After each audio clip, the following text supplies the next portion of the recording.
これからルームツアーを始めます。私は実家暮らしで6畳のお部屋です。水色と白をベースに夢かわいいとアンティークと韓国っぽさをミックスさせたお部屋になっています。もともと茶色いお部屋で家具も茶色だったのですが、おうち時間が増えたことで自分の好きなもので溢れた空間にしたいと思い、約1ヶ月かけてお部屋を DIY し、インテリアを変えました。家族の持ち家ですが、売却する際に価値が落ちると親に怒られてしまうので、貼って剥がせるものを使用しています。まっさらな部屋での DIY ではなく、すでに家具や物がある部屋での DIY だったので、一番初めにパソコン、本棚やタンスの中のものなど、部屋の中にあるものをすべてリビングに移動してから DIY しました。DIY 期間中は基本的に寝るためだけに部屋に戻り、それ以外はリビングで生活していました。DIY にかかった金額とかかった時間について説明していきたいと思います。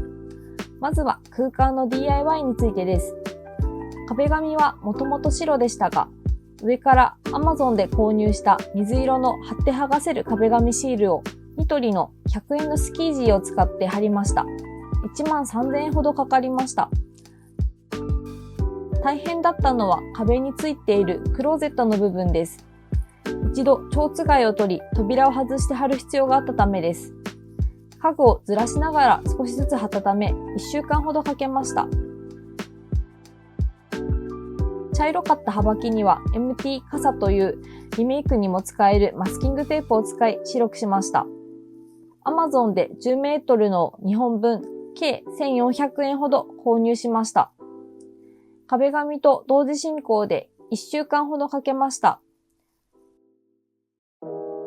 茶色の上に白を貼ったので、重なる部分はどうしても白が濃くなってしまうのですが、遠目から見るとあまり気にならないです。床も茶色でしたが、水色のタイル調のクッションフラーを敷きました。Amazon で購入し15,000円ほどかかりました。こちらも家具をずらしながら1週間ほどかけて敷きました。大変だったのは貼り合わせの部分の柄を合わせることです。付属の貼って剥がせる粘着テープを床に貼ってずれないようにしています。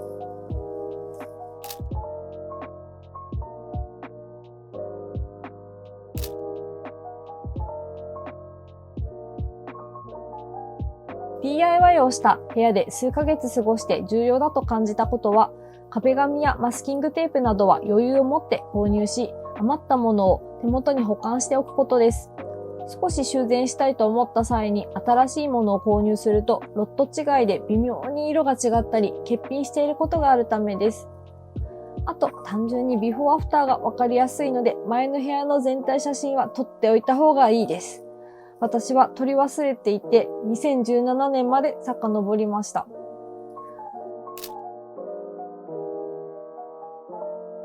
続いて、家具の DIY についてです。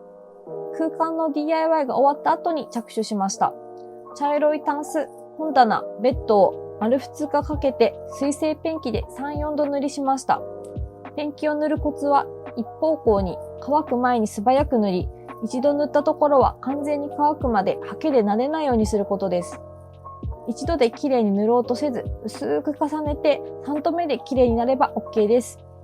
本当はヤスリをかけるべきなのですが、大変なのでかけませんでした。今のところ剥げずにいます。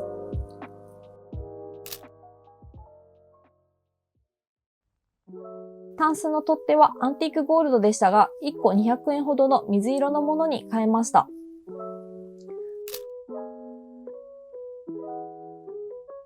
新しく買い直す方法もあったのですが、マンションなのでゴミ捨て場まである1階まで運ぶのは大変ですし、収納やサイズに満足している今の家具を捨てるのはもったいないので、この方法で正解だったと思っています。使ったペンキは 1.6 リットルを2缶4,000円かかりました。茶色と緑だった椅子も一度解体し、白いペンキで塗り、白いベロアをタッカーで貼り直しました。2日ほどで3,000円ほどで DIY できました。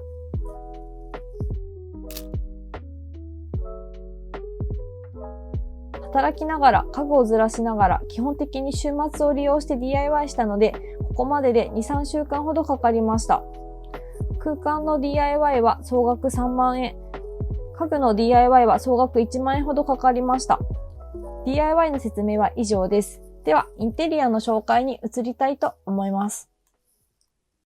部屋で一番大きいこの時計は Amazon で4000円で購入しました。ミラー素材の蝶の裏にシールがついています。付属の貼り付けガイドに沿って壁に直接貼り付けています。こちらの机は楽天で4万8000円で購入しました。取っ手はタンスと同じ水色のものに付け替えました。机の中はセリアで購入したトレイで仕切ってよく使う文具を入れています。趣味で漫画を描いているので作業しやすい広いサイズなのが気に入っています。机の上にはパソコンとディスプレイ、液晶タブレットと iPad を置いています。メーカー名などは銀色の蝶々のシールで隠しています。マウスパッドはクッションフロアの余りで作りました。時計はフランフランで購入しました。水色の電気ケトルはアイリスオーヤマのものです。ケーブル類は足元の下のカゴに隠しています。大学の研究室にあったものを譲り受けました。茶色でしたがペンキで白く塗りました。ドライヤーは上のカゴに入れています。これはもともと白でサリューで昔購入しました。ティッシュボックスもサリューで昔購入したものでペンキで白に塗りました。ゴミ箱もサリューでだいぶ昔に買ったものをペンキで白く塗っています。蓋がついているので目隠しできてお気に入りです。サイドワゴンは机と同じシリーズのもので同じく楽天で3万円で購入しました。こちらも取っ手は自分で水色のものに付け替えています。引き出しにはスキンケア、ヘアケアアイテムを入れています。お風呂上がりに iPad でゲームをしつつ、スキンケアをしながらドライヤーできるように机周りにすべて集約しました。机には造花のチューリップやキャンドル、IKEA のスタンドライトを置いています。花瓶と鏡は9点、透明のキャニスターはセリアのものです。DIY した椅子にはスタイルプレミアムという背筋矯正椅子を乗せ、上から楽天で買った5000円の白いフェイクムートンラグで目隠ししています。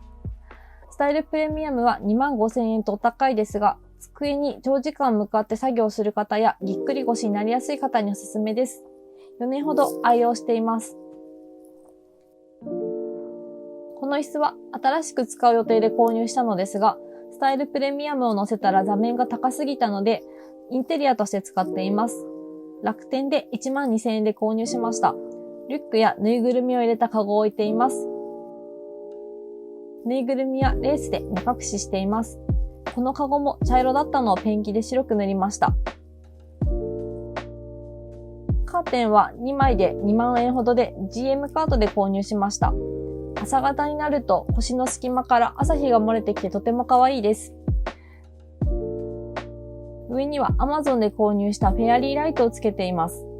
電池ボックスをカーテン端にマスキングテープで取り付けており、オンオフできるようになっています。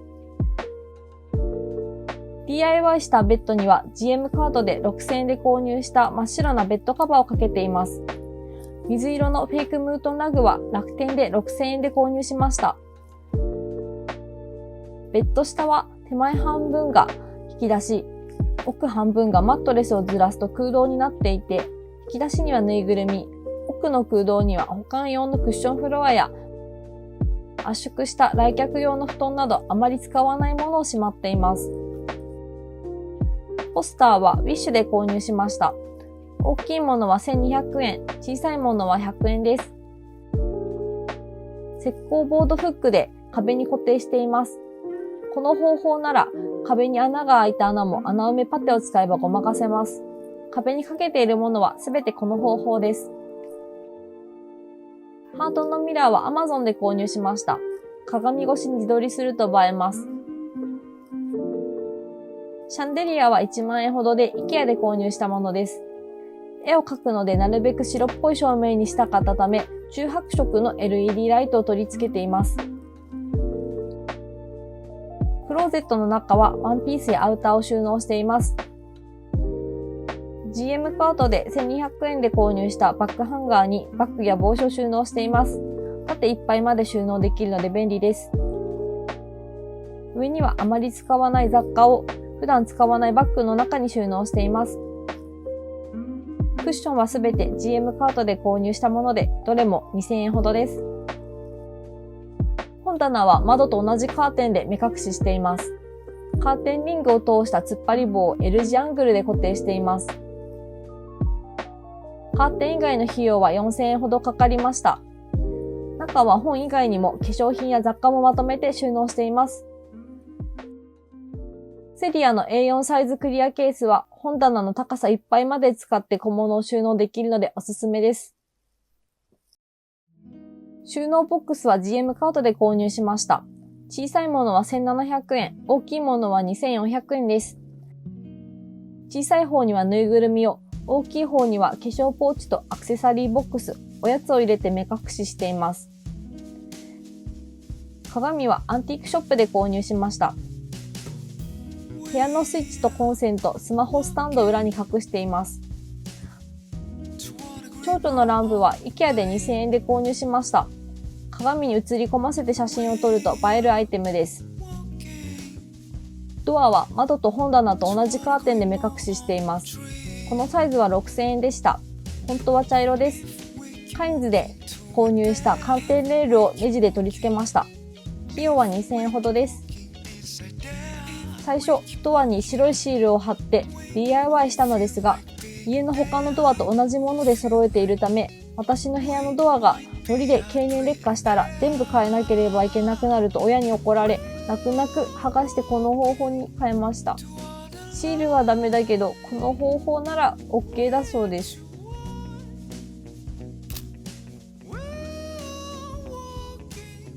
タンスの中は種類ごとに色がグラデーションになるように洋服を収納しています。タンスの上の雑貨紹介です。3段リボントレイはロマップリで購入しました。ジル・スチュアートの水色コスメをディスプレイしています。